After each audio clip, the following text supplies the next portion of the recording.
Hello, friends and preachers.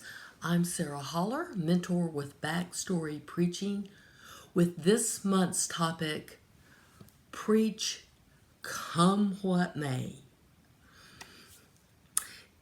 It is clear we are living in contentious times. It is clear that we are in an age of extreme political divisiveness and incendiary rhetoric and global unrest and bad news overload. But even in gentler times, congregations and preachers will face challenging texts.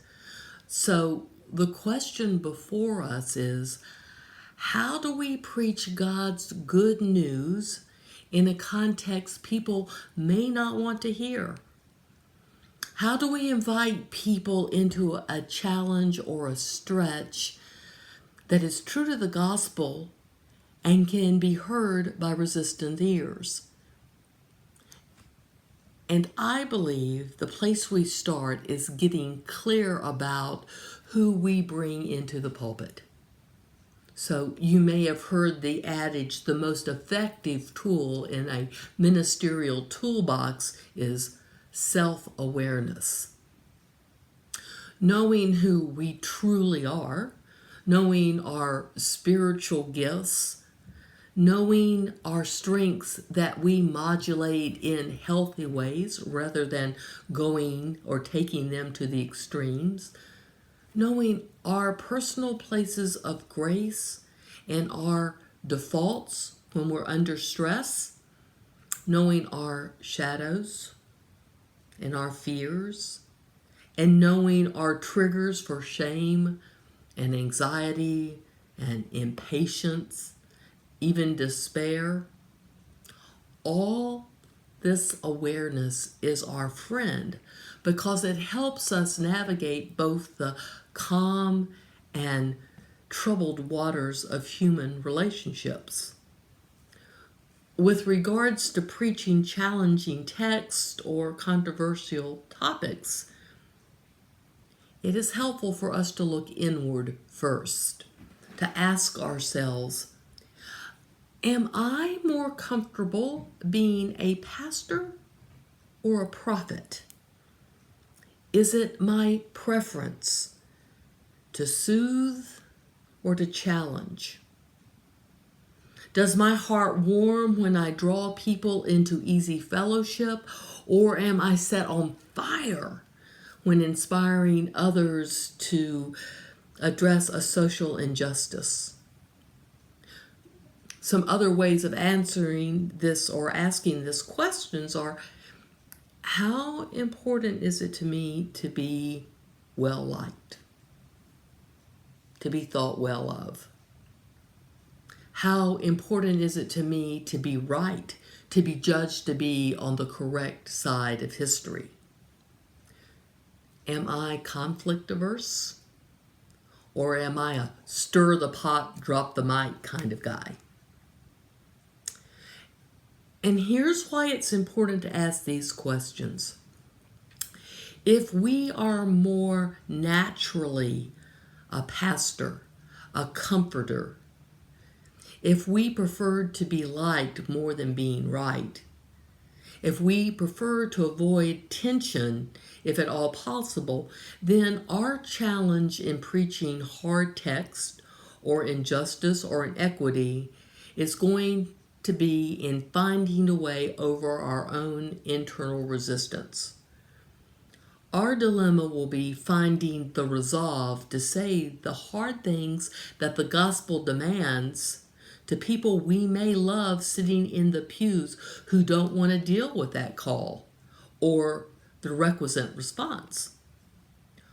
Our work will come in preaching come what may by finding the courage and the conviction.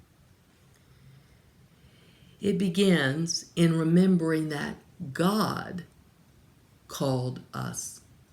God called us. God called us to make proclamation. And whomever God calls, God equips.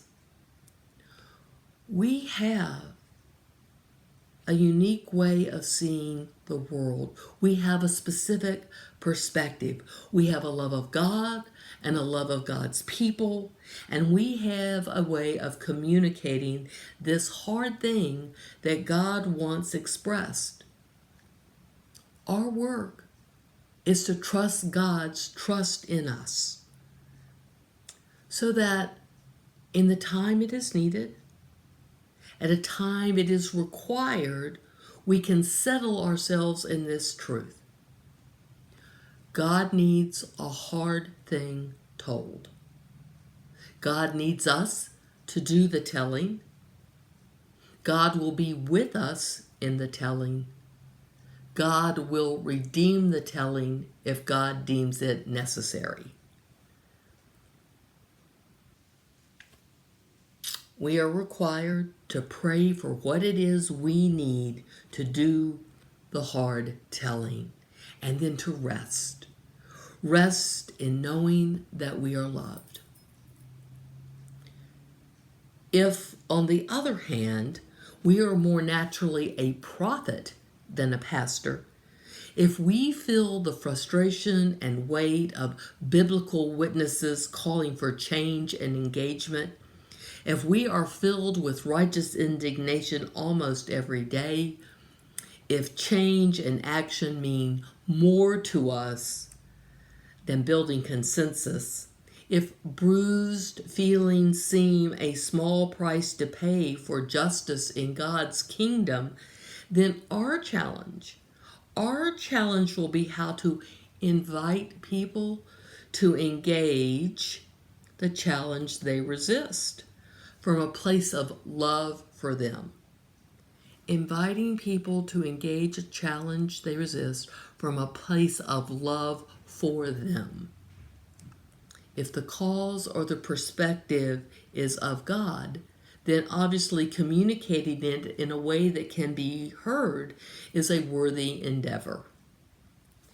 Invitation to come with, to ask, what would it mean if, is generally a more effective way than a harangue, a must do. It can't be any other way but.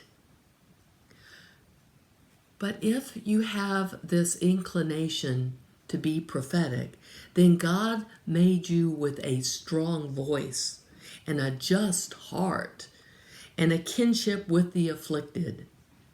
God trusts you to use these gifts effectively.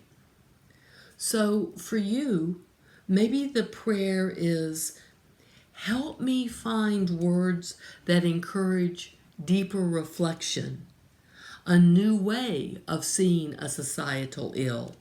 Maybe it's help in framing the invitation to co-create with God a solution to a problem that both alleviates hurt and aligns with your personal convictions and conscience. Maybe your prayer is one of asking for a softening of tone without abandoning principle. And at the prayer's end, you too are called to rest. Rest in the knowledge you are loved.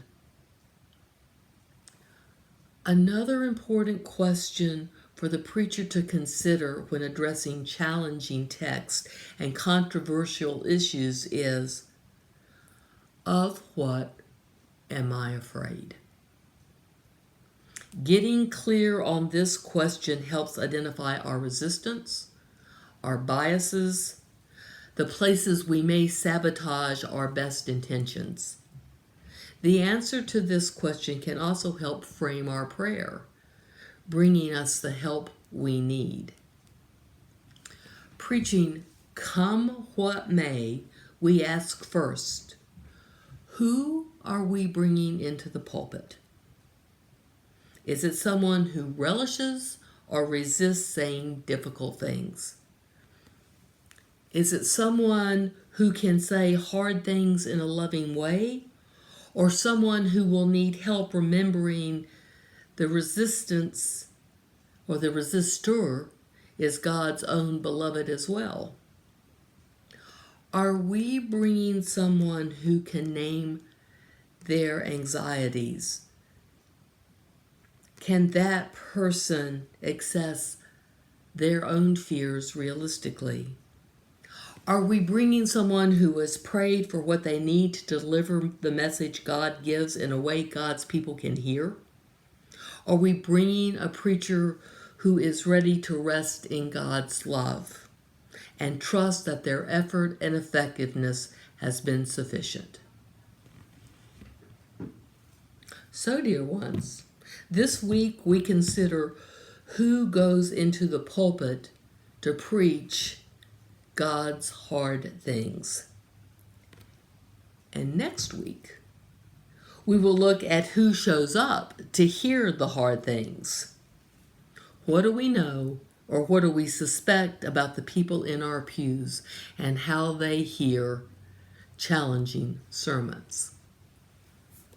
Thank you, and God bless you and your work on your sermons this week.